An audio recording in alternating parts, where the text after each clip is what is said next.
Good morning friends, আশা করি তোমরা সবাই ভালো আছো, সুস্থ আছো, আর আমরাও বেশ ভালোই আছি। আর এখন বাজে হচ্ছে সকাল 9:30। আর সকাল থেকে আজকে প্রচুর কাজকর্ম করলাম। আর সকালবেলা রান্নাবান্না আজকে তেমন কিছু নেই, মানে আজকে সারাদিন রান্নাবান্নার ঝামেলা তেমন নেই। তো এখন বাজে ওই সকাল 9:30 বাজে নেই, এখন 9:15 বাজে। আর এই সকাল থেকে কোনো ভিডিও করতে পারিনি, এখন থেকে শুরু করলাম, কারণ সকাল থেকে প্রচুর কাজকর্ম করেছি। নিচটা তো প্লাস্টার করা হয়নি, ওই জন্য মাঝে মাঝে মানে বৃহস্পতিবার করে পরিষ্কার করা হয় জল দিয়ে। তো আজকে শনিবার, আজকে পরিষ্কার করলাম, কারণ হচ্ছে আজকে আমাদের এখানে একটা পাঠ ঠাকুরের পুজো আছে, মানে শনি পুজো আছে। তো ওইখানে এখন না, একটু পরে যাব, স্নান টান করে বাড়িতে পুজো টুজো দিয়ে তারপরে যাব। আর আজকে রান্নাবান্না তেমন নেই। সকালবেলা হচ্ছে পরোটা আনা হয়েছে, পরোটা এনে সবাই খেয়েছে, আমি খাইনি, আমি উপোস থাকবো আজকে। তো অনেক দিন ধরে কোনো উপোস টুপোস থাকা হয় না, তো ভাবছি সবাই পাড়ার সবাই যখন থাকছে, তো চলো আমিও থাকি। আর আজকে তেমন কোনো কাজও নেই, বাইরেও কোথাও যেতে হবে না আজকে। তো আজকে ভাবলাম তাহলে উপোসটা করেই নিই। তো একদম পুরো নাইটি ফাইটি পুরো ভিজে গিয়েছে, এখন স্নান করব, স্নান করে পুজো দিয়ে রেডি হয়ে তারপরে যাব। তো চলো, আর বেশি বকছি না, বেশিক্ষণ ভিজে থাকলে আবার ঠান্ডা লেগে যাবে। এই যে সবে মাত্র স্নান করে এলাম। আর যেদিন শ্যাম্পু নেওয়া থাকে আমার এত বিরক্ত লাগে স্নান করতে, মানে মানে শ্যাম্পু নিতেই বিরক্ত লাগে, নেওয়ার পর ভালোই লাগে। আর এত যে চুল উঠছে কি আর বলবো, তোমরা একটু আমাকে জানিও তো কী নিলে চুল ওঠা কমবে। তো তোমাদের দাদাভাই আজকে বলছে যে আমার নাকি আমার তো থাইরয়েড আছে এমনিতে, তো তোমাদের দাদাভাই বলছে যে থাইরয়েডের জন্য নাকি এরকম চুল ওঠে। কী জানি, বুঝতে পারছি না কিসের জন্য যে এত চুল উঠছে। আর হচ্ছে কিছু জামা কাপড় ছিল, সেগুলো কাছাকাছি করলাম। আর আজকে শ্যাম্পু নিলাম, আর কালকে হচ্ছে তেল নিয়েছিলাম, মাথাতে এত মাথা ব্যথা করছিল, ওই জন্য রাত্রে ঠেসে তেল নিয়েছি। তেল নেওয়ার পর একটু মাথা ব্যথাটা কমলো, মানে অনেক দিন ধরে তেল নেওয়া হয় না, প্রায় 2-3 মাস হয়ে গেছে মাথাতে তেল নিই না। ওই জন্যই আরও মাথাটা কেমনই যেন কালকে লাগছিল। আর রোদে কালকে ঘুরে কাজ করেছি, ওই জন্য আরও খারাপ লাগছিল। তো চলো, স্নান টান তো হয়ে গেল, এখন পুজোটা জামা কাপড়গুলো আগে ছাদে মেলে দেবো, তারপরে পুজো দিয়ে রেডি হয়ে যাবো। এই যে বালতিতে জামা কাপড়গুলো নিয়ে নিয়েছে, বেশি কিছু কাচিনি আজকে। পুজোর কয়েকটা জামা কাপড় ছিল, আর হচ্ছে আমার কয়েকটা ছিল, সেগুলোই কাছাকাছি করলাম। এখন এগুলো নিয়ে যাচ্ছি ছাদে। আর আজকে হচ্ছে প্রচুর রোদ উঠেছে, মাঝে মাঝে মেঘলা করছে ঠিকই।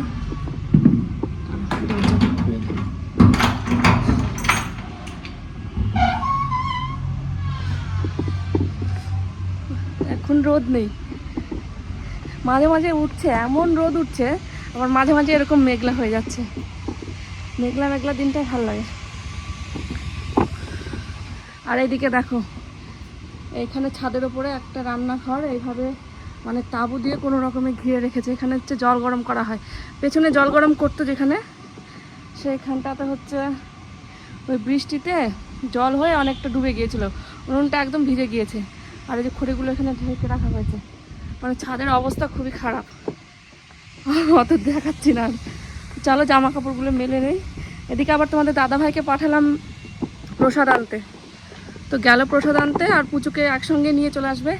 এই দেখো আবার কি রোদ উঠলো। আবার ফুলও তোলা হয়নি আজকে, সকালে আবার ফুল তুলতে হবে।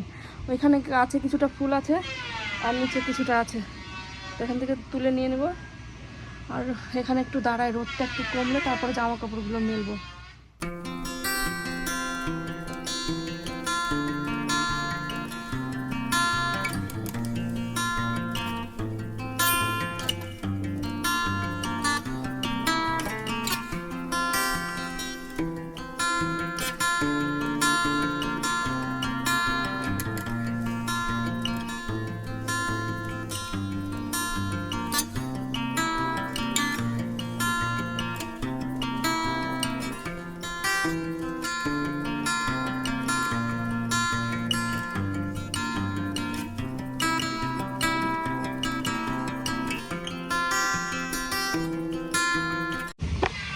তো চলো, জামা কাপড় মেলা হয়ে গেছে। আর যা রোদ উঠেছে, অনেকক্ষণ দাঁড়িয়ে থাকলাম, ভাবলাম দাঁড়িয়ে থাকলে এখানে দাঁড়িয়ে থাকতে হবে, রোদ এখন আর সহজে কমবে না।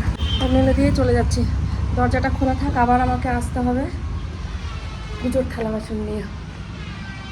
সবাই বলে সিঁড়ি দিয়ে ওঠানামা করলে নাকি ওজন কমে, আমি তো সারাদিনে 10-12 বার ওঠানামা হয়ে যায়, কোথায় ওজন কমছে, মনে হচ্ছে আরও বেড়েই যাচ্ছে ওজন। তো যাই হোক, এখন পুজোটা দিয়ে তারপরে আবার তোমাদের সঙ্গে দেখা হচ্ছে। পুজো দিব, তোমাদের দাদা ভাই না আসলে তো আর পুজো দিতে পারবো না। প্রসাদ আনতে বলেছি বাড়িতে, আগে বাড়ির জন্য প্রসাদ আনতে বলেছি, বাড়িতে পুজো দিব, তারপরে ওখানে যাবো। আমাদের দাদা ভাই একটু আগে আসলো, যে পুজো আমার এখানে কমপ্লিট, আর এখানে সব যা যা নিয়ে যাব এখানে রেখেছে। এই যে তালটাও নিয়ে যাব, আর এই যেখানে ফল মিষ্টি আর ফুল আছে। উঁচু করে আসলো, এখনই এসে পেয়ে গেছে ভীষণ খিদে, আর এখন পরোটা খাচ্ছে।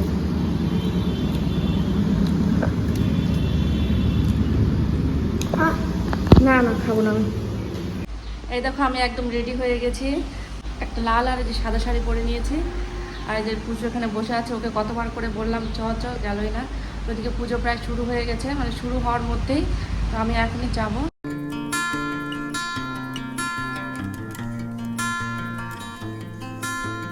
গিয়েছিলাম, আবার ঘুরে আসলাম বাড়ি, প্রসাদ সব দিয়ে আসলাম।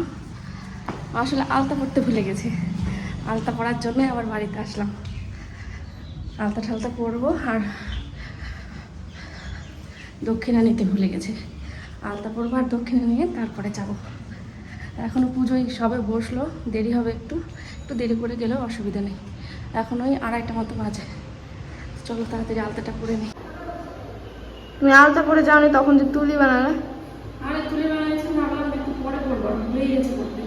আর ওখানে গিয়ে দেখি সবাই আলতা পরে আছে, আর আমার কি ইচ্ছা হচ্ছে আলতা পরতে, ভালো ভুলে গেছি।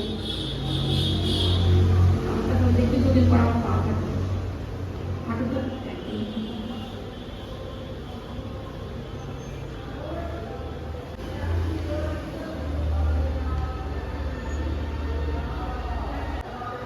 তুই যাবি এখন? না। চল, আহ, সবাই আছে। কে আছে? ওটা পাড়া বলে চলে যাবো। আমি গোটা পাড়ার কাউকে চিনি না। না।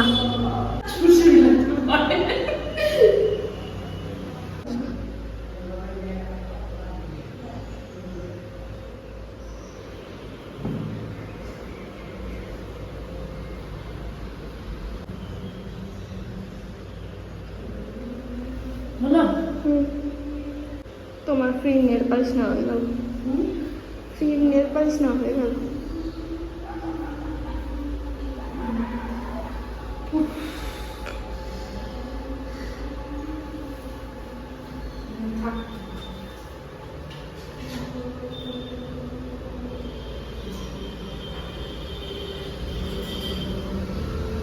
তো বন্ধুরা, প্রচুর গরম পড়েছে আজকে, প্রচুর গরম পড়েছে। কটা বাজে? 2:30 বাজে। ঘাম কিছু আর করতে হচ্ছে না, এমনি টপ টপ টপ টপ করে ঝরছে। তো চলো, আলতা পরা হয়ে গেছে, এই যে আলতা পরে নিয়েছি। এখন শুধু দক্ষিণাটা নিব, নিয়ে তারপরে যাব।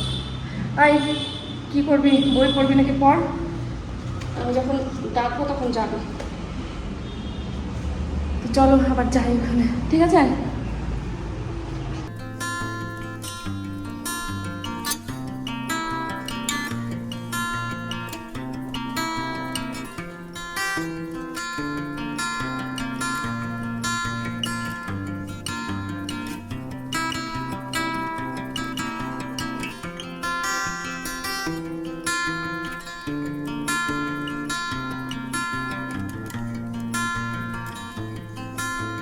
তো বন্ধুরা, এখন বাজে হচ্ছে সন্ধ্যে 7:30। আর এই যে এখনই বাড়ি আসলাম পুজো করে তারপরে একটু বাড়ি এসেছিলাম প্রসাদ নিয়ে। তো বাড়ির সবাইকে একটু প্রসাদ দিলাম, আর পুচুকে নিয়ে গিয়েছিলাম। পুচু আর আমি গিয়ে তারপরে খেয়ে আসলাম। ওখানে খিচুড়ি প্রসাদ হয়েছিল, তো ওখান থেকে আমি আর পুচু খেয়ে এসেছি, আর বাড়ির জন্য একটু নিয়েও এসেছি। তো বেশি করে রান্না হয়েছিল, সবাই খেয়ে, যারা যারা পুজো করছিল সবাই খেয়েও যাচ্ছিল, আর বাড়ির জন্য একটু করে দিয়েও দিচ্ছিলাম, যাতে বাড়ি গিয়ে আর রান্না করতে না হয়। তো চলো এখন ড্রেস একটু চেঞ্জ করব, চেঞ্জ করে তারপরে বাড়ির ঘরটা একদম পুরো এলোমেলো হয়ে আছে, মানে বিছানা টিছানা সব এলোমেলো হয়ে আছে। জামা কাপড় ধুয়েছিলাম সকালে কিছুটা, সেগুলো ওরকম করে রাখা আছে, কিচ্ছু ভাঁজ করা হয়নি। ঘরটা একটু গুছবো, বিছানাটা একটু ঠিক করব, তারপর একটু শুয়ে পড়বো। আজকে আর রান্না বান্নার কোনো ঝামেলা নেই। তো চলো আজকের ভিডিওটা এই পর্যন্তই, আর বড় করছি না। ভিডিওটা কেমন লাগলো অবশ্যই কমেন্ট করে জানিও, ভালো লাগলে লাইক করো, শেয়ার করো, আর আমার চ্যানেলটাকে অবশ্যই সাবস্ক্রাইব করে দিও। তাহলে এখানেই বিদায় নিচ্ছি। তোমরা সবাই ভালো থেকো, সুস্থ থেকো।